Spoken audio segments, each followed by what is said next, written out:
आवाज कोणाचा? सात गावाची राजाचा.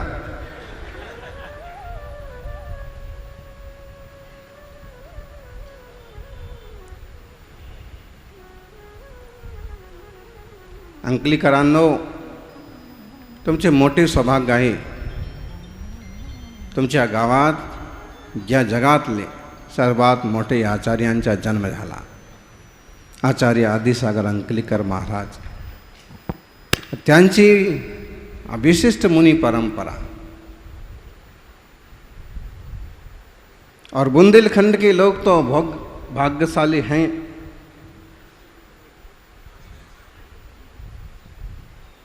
रंच मात्र भी अंतर नहीं आ.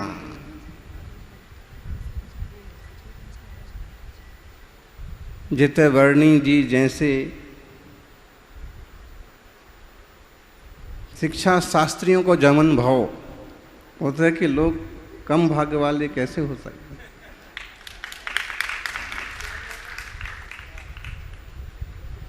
हिम्मत मत खोना, बहुत आगे जाना है.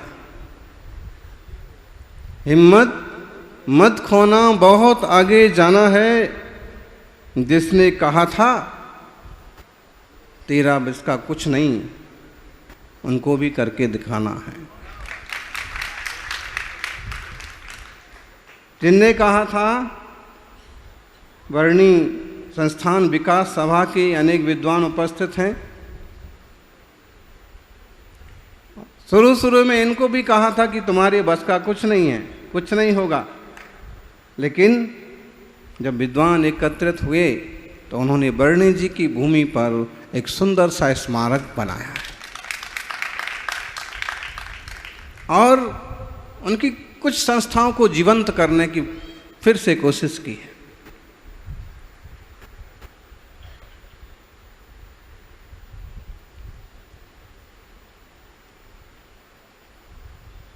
वर्णी जयंती पर भी हमने कुछ संस्मरण यहाँ सुनाए थे और अभी आप सुन रहे थे पंडित विजय कुमार जी साहित्याचार्य. बड़ा सुंदर सा संस्मरण अभिहाल सुनाया कि एक बार बस में से उनको उतार दिया गया. जगह नहीं थी, बस भर गई थी, जो भी कारण था, और कंडक्टर की सीट खाली थी तो उस पर बैठ गए. तो वो उनको कहा कि आप नीचे जाओ.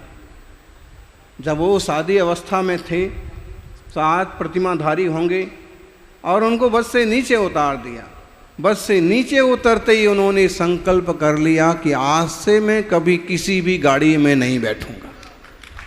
ऐसे गौरवशाली और स्वाभिमानी परंपरा के लोग हैं हम सभी. ध्यान रखिए, अपना नियम संयम और स्वाभिमान पहले होता है, अभिमान नहीं. दीनहीन कभी बनना नहीं और हिम्मत से कम काम कभी करना नहीं. क्षमता भी मत छुपाइए, क्षमता का उपयोग करिए.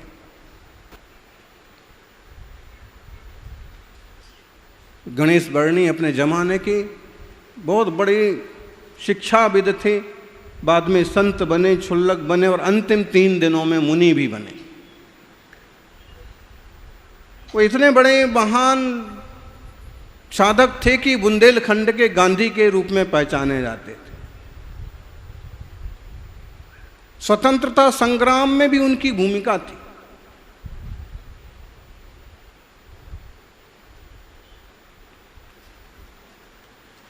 ललितपुर का प्रसंग है, सुभाष चंद्र बोस की सभा में.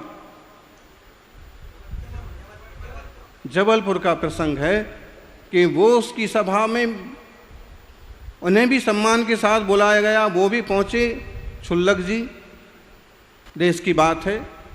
क्षुल्लक जी वहाँ भी पहुँच गए. लोगों से आग्रह किया सुभाष चंद्र बोस ने कि आप हमारे हाथ मजबूत कीजिए, हमारी सेना की शक्ति को मजबूत करने के लिए आप कुछ ना कुछ दान दीजिए. लोगों ने दिया. वर्णी जी भी मंच पर बैठे थे. उनके पास एक लंगोटी और एक दुपट्टा था. उन्होंने खड़े होके कहा, सुभाष बाबू मेरे पास और कुछ नहीं है, ये दुपट्टा मैं अपना तुम्हारे लिए। लोग चिंता में चक्कर में पड़ गए कि दुपट्टे से क्या होगा। तभी उन्होंने कहा कि इस दुपट्टे को आप नीलाम कर सकते हो और इसकी जो राशि आएगी वो स्वतंत्रता संग्राम में आज़ाद हिंद फौज के लिए हमारी तरफ से समझिए। लोग सोच रहे थे कि 2-5 पैसे का कपड़ा, लेकिन जब उसकी बोली लगी, जी बंदर जी कितने में गई? उस जमाने में उसकी बोली, दुपट्टे की बोली 3000 रुपये हुई थी। उस सभा में सबसे बड़ा दान उस दुपट्टे के माध्यम से इकट्ठा हुआ था। आज उस जमाने की 3000, आज 3 लाख मानो, ज्यादा बल्कि। ऐसे देश प्रेमी और शिक्षा के लिए जन्म उनका भले नहीं हुआ था जैन समाज में, वैष्णव परिवार में जन्म हुआ था, उसी टाइप के परिवार में जिस टाइप के परिवार में गांधी जी का जन्म हुआ। अंतर इतना है, गांधी गुजरात में जन्मे और वो बुंदेलखंड में जन्मे। शिक्षा के लिए उन्होंने जबरदस्त कार्य किया और हमें तो ऐसे लगता है कि अगर बर्नी जी ना होते तो हम भी यहाँ ना होते,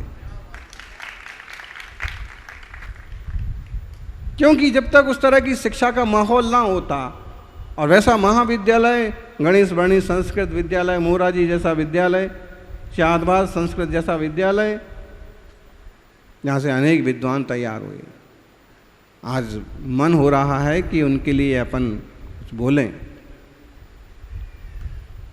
क्योंकि ऐसे साधक बिरले ही होते हैं जो अपनी साधना करें और औरों के उपकार के लिए भी काम करते रहें। बड़े भोले, बड़े सरल थे, देखा तो नहीं, लेकिन मेरी जीवन गाथा पढ़ी। आपने देखा वर्णी जी को? नहीं देखा। किसने देखा? पन्नालाल जी ने देखा था, तो अपन ने उनको देखा। दयाचंद जी साहित्याचार्य जी ने भी देखा होगा।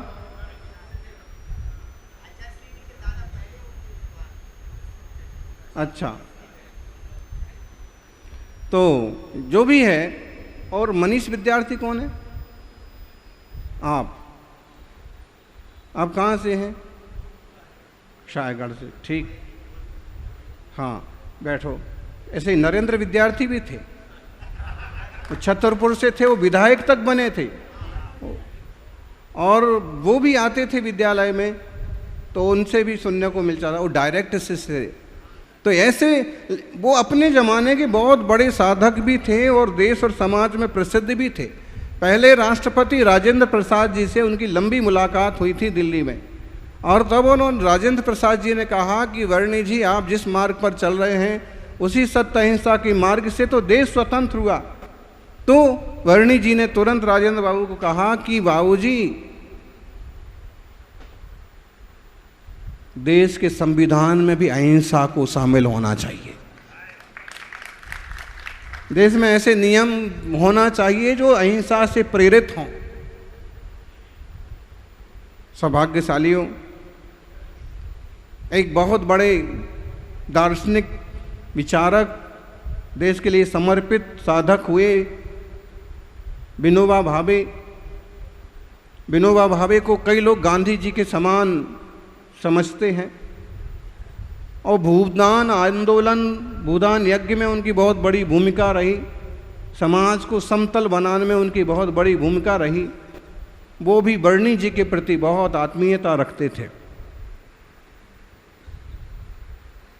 गया में चतुर्मास था, आज भी है गया, बोध गया। और तब वहाँ पर एक बड़ी सभा का संबोधन करने के लिए वो पधारे, तो उनके विशेष निवेदन पर वर्णी जी भी उनके मंच पर पहुँचे। जब वो मंच पर पहुँचे तो विनोबा जी ने खड़े होकर के उनका स्वागत किया, उनको आसन पर बिठाया और उन्होंने कहा कि आप बहुत बड़े त्यागी पुरुष हैं, आप शिक्षा के लिए, जैन शिक्षा के लिए बहुत बड़ी भूमिका निभा रहे हैं। तो वर्णी जी ने कहा कि मेरा क्षेत्र तो सीमित है, आप तो पूरे देश भर में लोगों को जगा रहे हैं, किसानों को जगा रहे हैं और समाज को समतल बनाने की कोशिश कर रहे हैं। एक बात आप निश्चित समझिए कि जब आप किसी से प्यार से बात करते हैं तो वो भी आपसे प्यार से बात करेगा। आप किसी को सम्मान देते हैं तो आपको वो भी सम्मान देगा। और व्यवहारिकता यही कहती है कि आपकी अगर कोई प्रशंसा करे तो कोई गुण खोज लो, आप भी उसकी प्रशंसा कर लो, तो समाज भी अच्छे से चलता है और संगठन भी अच्छे से चलते हैं, संघ भी आनंद से चलते हैं और परिवार भी खुश रहता है। प्रशंसा भोगने के, सम्मान पाने के अधिकारी अकेले हम नहीं हैं। अभी तो हमारे आसपास जो भी हैं सभी लोग अपना अपना अस्तित्व रखते हैं। सबको यथा समय यथा योग्य बड़प्पन मिलना चाहिए। अपने ज़माने के कहो और आज तक भी जिनकी प्रसिद्धि है, जिन्हें लोग कांजी स्वामी के नाम से पुकारते हैं, अध्यात्म जगत में जिन्होंने जबरदस्त छाप छोड़ी है, गणेश वर्णी जी के प्रति उनका भी बहुत बहुमान था। ईसरी में अक्सर कर वो वर्णी जी से मिला करते थे और घंटों अध्यात्म पर चर्चा होती थी। और ऐसा भी संस्मरण सुनने को मिलते हैं कि बाद में भी जब अध्यात्म की कोई चर्चा उलझ जाती, किसी विषय का कोई मंथन उलझ जाता, तो पत्र लिख करके वर्णी जी से विचार विमर्श होता था कि यह बात कहाँ तक ठीक है। वर्णी जी खुद अध्यात्म रसिक थे। क्षमेसार नाटक, समयसार अमृत कलश, अमृत कलश के सारे कलश, अमृत चंद्र आचार्य की पूरी टीका गणेश वर्णी महाराज को कंठस्थ थी। लोगों को टीका का नाम कंठस्थ नहीं होगा। समयसार की, अमृतचंद स्वामी की टीका का नाम क्या है? रमेश पंडित जी। चलो कोई भी पंडित जी बताओ। मुनि महाराज तो बता देंगे। जय सेन जी, जिन सेन जी, हैं? सुन करके बोल रहे हो? उदयपुर में चला था तब आप भी पूरा उसका स्वाध्याय किया था। वो आचार्य अमृतचंद स्वामी की टीका है, उसका नाम है आत्मख्याति टीका। टीका से ही मालूम पड़ता है कि आत्मा की ख्याति, आत्मा की प्रसिद्धि की कोशिश करो। दुनियादारी की ख्यातियाँ तो आपको आप मिलती जाएंगी। जब आप अपना कर्तव्य करोगे, सही भूमिका निभाओगे, सही जगह से सही काम करोगे, तो यूं बाहर की ख्याति तो मिलती जाएगी। कोशिश तो करना है आत्मख्याति के लिए। क्या करना है सुनील जी? बोलो। શું કરવાનું છે?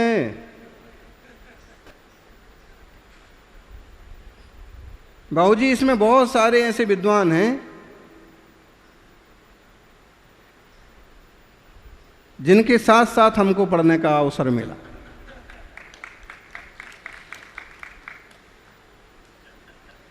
अभी अरविंद जी गा रहे थे, आप देख रहे थे। इनकी आदत है शुरू से, सब पूजा करते थे और इनका काम था हारमोनियम पर सबको पूजा करवाना।